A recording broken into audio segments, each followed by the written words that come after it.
आइए सुनते हैं आज की कहानी वसीयत। लेखिका हैं मालती जोशी जी। ओंकार सीटी बजाते हुए घर में दाखिल हुआ ही था कि बरामदे में बैठे हरीश को देखकर एकदम सकपका गया। नमस्ते भैया, आज आप घर में कैसे? तुम्हें कोई ऐतराज है? हरीश ने कहा तो ओंकार और भी सहम गया। उसकी हालत देखकर हरीश को हंसी आ गई। कहा, मैं तो खैर अपने घर में बैठा हूँ, पर आज आपकी सवारी इधर कैसे? ऐसे ही कभी कभी भाभी जी से मिलने चला आता हूँ। भाभी है ना भीतर? उसने पूछा और उत्तर की प्रतीक्षा न करते हुए सीधे भीतर चला गया। भीतर वाले ओसारे में माँ बेटी दोनों मिल गईं। ओंकार वहीं पास में बैठ गया और बोला, भाभी जी, बड़े भैया के पास कौन सी गाड़ी है? सेंट्रो। क्यों? नीली वाली थी ना, पर आजकल वहाँ एक लाल गाड़ी खड़ी रहती है, खूब बड़ी सी। अपने छोटे भैया को जाकर बताओ। बेचारी भाभी कहते उनका मुंह नहीं सूखता, और बेचारी भाभी दो दो गाड़ियाँ रखे हैं। चुप करो अम्मा, पता है ना वह आज घर में है। हाँ तो ओंकार, लाल गाड़ी तो है, पर कौन सी? ठीक से देख नहीं पाया भाभी, पास जाते ही कुत्ते भौंकने लगते हैं। फाटक के बाहर खड़ा रहता हूँ तब भी। कुत्ते भी पाल लिए, वह भी दो दो। यहाँ बच्चों को ठीक से दूध घी नसीब नहीं होता, वहाँ कुत्ते पाले जा रहे हैं, वह भी दो दो। रईसी और कैसी होती है? वह जैसी भी हो नानी जी, अब हम वहाँ नहीं जाएंगे। बड़े जबरा कुत्ता हैं, हमको चीर डालेंगे। मैं गरीब बेमौत मारा जाऊंगा। 10-10 हजार के इंजेक्शन आते हैं, कहाँ से लगवाऊंगा? अरे बड़े आदमियों के कुत्ते काटते हैं तो कुछ नहीं होता, उनके खुद इंजेक्शन लगे रहते हैं। जो भी हो, अब हम वहाँ नहीं जाएंगे, कहता हुआ ओंकार उठकर बाहर आ गया। हरीश आराम कुर्सी पर पूर्वता आंखें मूंद कर लेटे हुए थे, पर उनके कान भीतर की ओर ही लगे थे। ओंकार की आहट पाते ही वे उठ बैठे। ओंकार, तुम बड़े भैया के घर गए थे?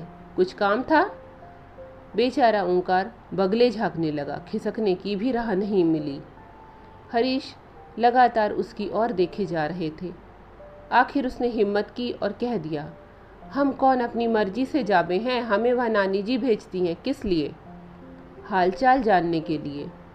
तो भाभी जी को चाय वाय पिलाती हैं कि सूखा ही टरका देती हैं? हम भीतर थोड़े ही जाते हैं, बाहर से ही देख दाख कर आ जाते हैं। बाहर से हालचाल पता चल जाते हैं? मरा डर के मारे भीतर जाता ही नहीं तो कोई क्या करे? अम्मा जी ने एकदम कमरे में अवतरित होते हुए कहा। ओंकार ने अब भागने में ही कुशल समझी। भैया जी, शाम को गैया हमें ही लगानी होती है, अब चलेंगे। और उत्तर की प्रतीक्षा किए बिना वह बाहर निकल गया। हरीश अब सास की ओर मुखातिब हुए। ओंकार को आप बंगले पर भेजती हैं तो क्या करे? उन्होंने दबे स्वर में कहा। तुमने तो वहाँ जाना ही छोड़ दिया। अकेली औरत, किसी को तो खोज खबर लेनी चाहिए कि नहीं? हम लोगों के सिवा उसका यहाँ कौन है? खोज खबर ही लेनी थी तो किसी दिन माँ बेटी दोनों चली जाती ना। जासूसी करने की क्या जरूरत थी? जासूसी? और क्या, आप जो कर रही हैं वह जासूसी ही कहलाती है, हरीश ने कहा तो अम्मा जी मुंह बिचकाकर भीतर चली गई। हरीश को बड़ा मज़ा आया। अरसे बाद सास को निरुत्तर करने का मौका मिला था, लेकिन सास को निरुत्तर करने की खुशी ज़्यादा देर नहीं रही। एक प्रश्न जो दिमाग में चक्कर काट रहा था उस पर हावी हो गया। बंगले पर नई गाड़ी आ गई है और 2 कुत्ते भी। कुत्ते पालना कितना महंगा शौक है उसे पता है। एक कुत्ते का खर्च 2 आदमियों की खुराक के बराबर आता है। फिर उनकी साज संभाल के लिए नौकर चाकर भी तो चाहिए। यह काम भाभी के बस का तो है नहीं। फिर पिछले 6 महीनों से उसने वहाँ का रुख नहीं किया है। वैसी कसम ही खा ली थी, पर इस बीच क्या इतनी बड़ी उथल पुथल हो सकती है?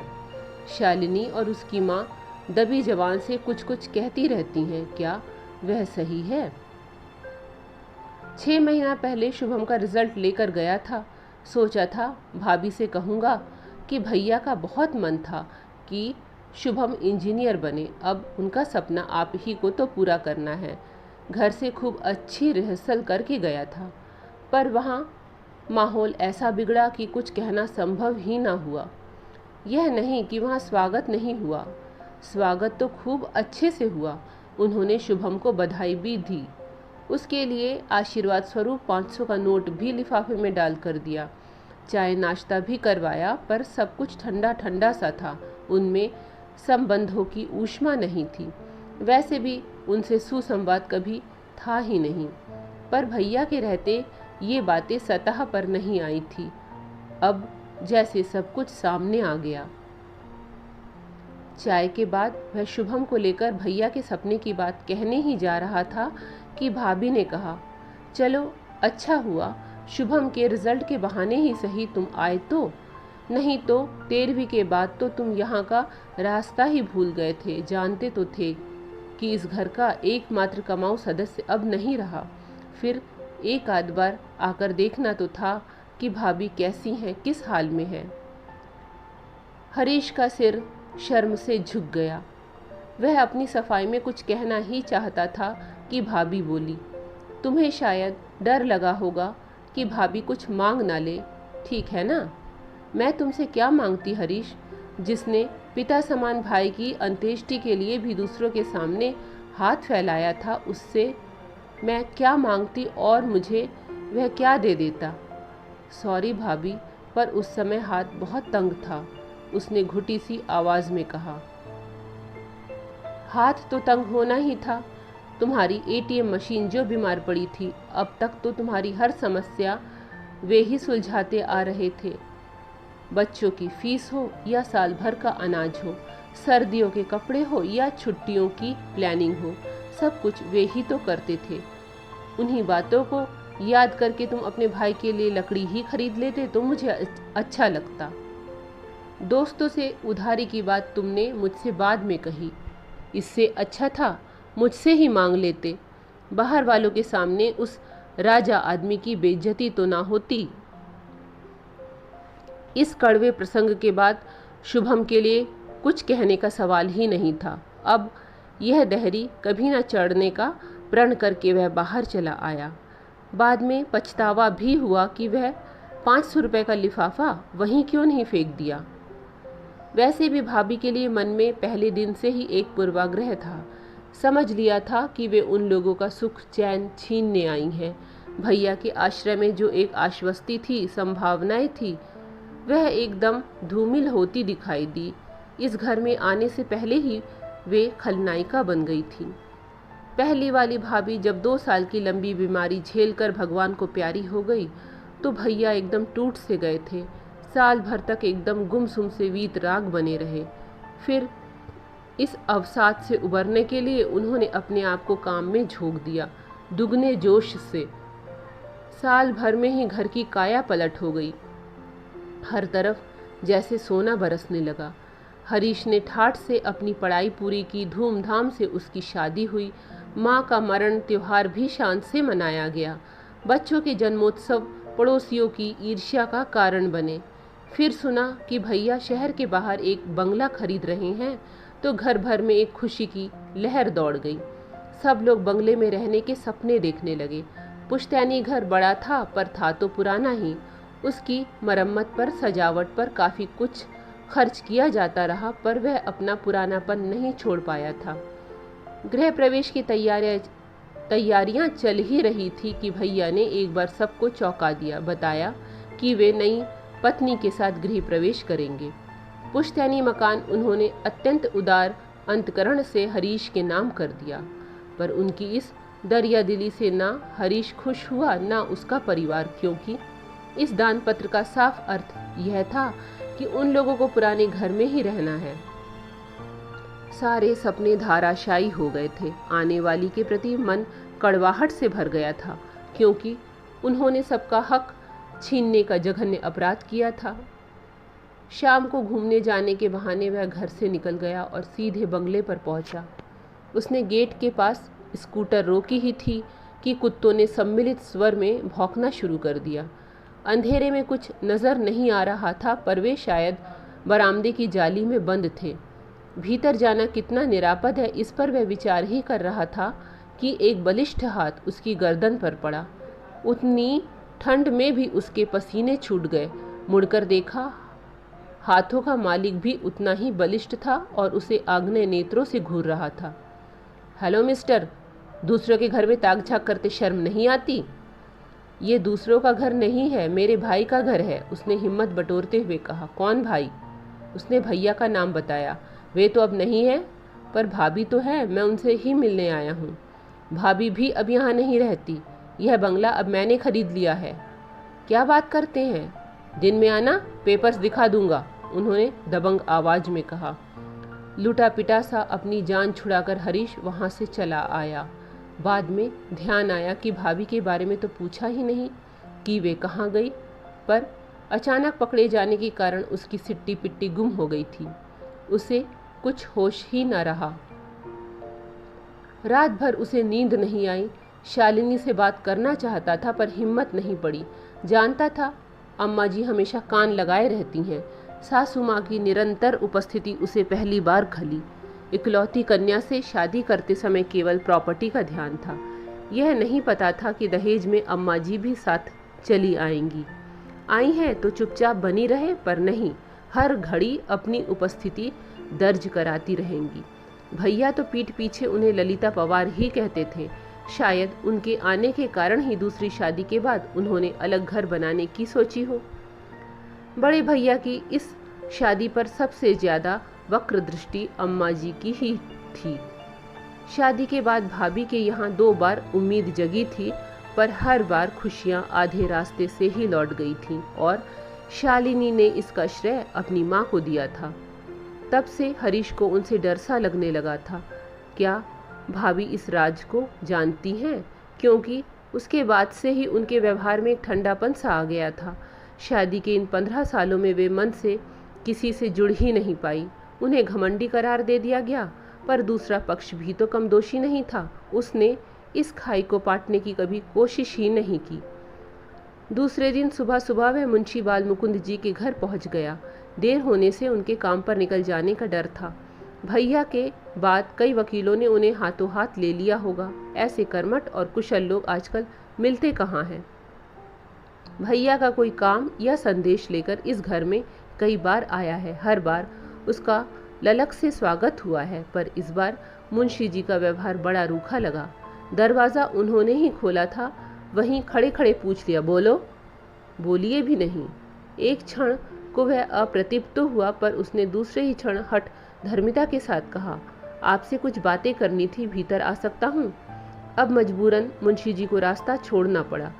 हरीश भीतर आकर बैठ गया। बैठक का कमरा उसे बदला बदला सा लगा और परिचित सा भी।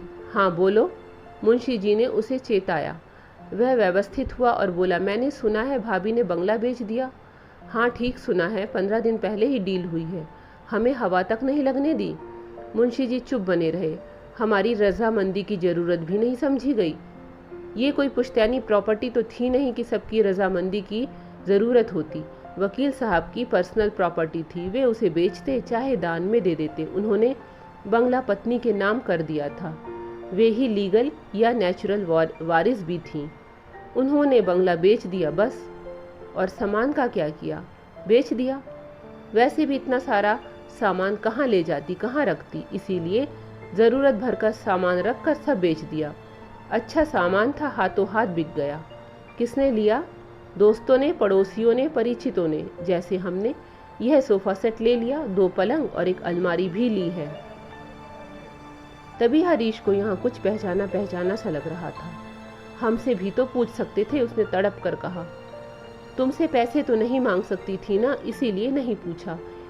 इसीलिए तुमने नहीं पूछा। उन्हें पैसों की ज़रूरत थी तभी तो घर बेचना पड़ा। इतना बड़ा घर मेंटेन करना मजाक थोड़े ही है, और तुम तो जानते ही हो तुम्हारे भाई कैसे शाह खर्च थे।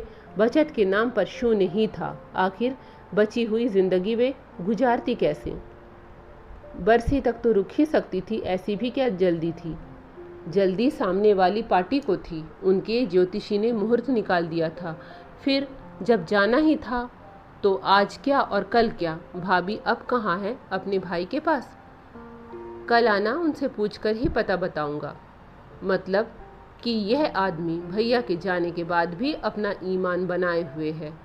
उस दिन भाभी उलाहना देते हुए कह तो रही थी, तुमसे तो वो मुंशी जी अच्छे हैं, अब कोई काम नहीं है, फिर भी 4-8 दिन में हालचाल पूछ जाते हैं। उसे आशा तो नहीं थी, पर मुंशी जी ने दूसरे ही दिन फ़ोन करके पता दे दिया था। नासिक के पास कोई जगह थी। ऑफिस के टूर का बहाना बनाकर वह चल पड़ा था।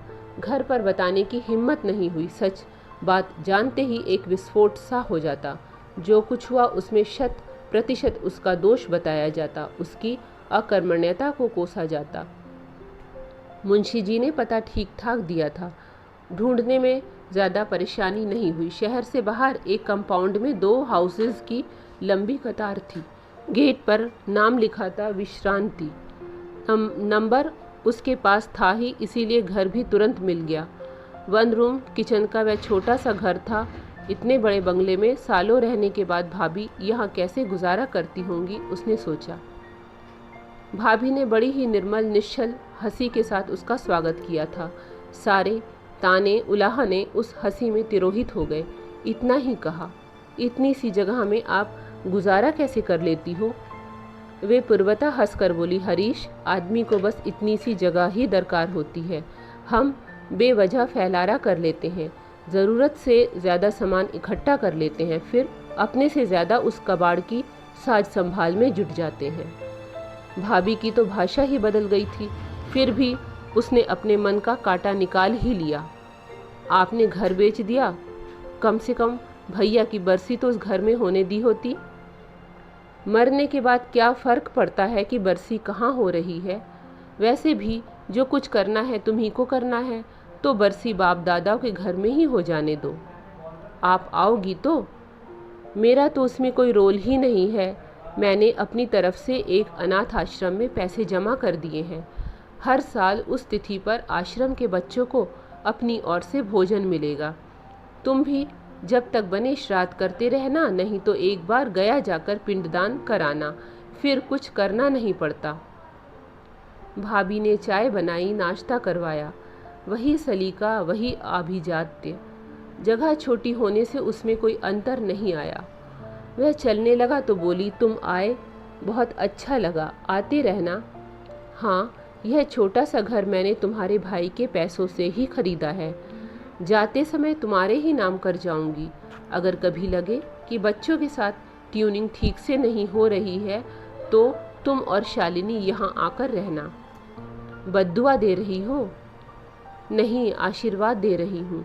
बुढ़ापे में अपने सिर पर अपनी छत होना कितनी बड़ी नियामत है, यह मुझसे बेहतर कोई नहीं जानता। हरीश ने उनके पैरों को हल्के से स्पर्श किया और वह एकदम मुड़ गया।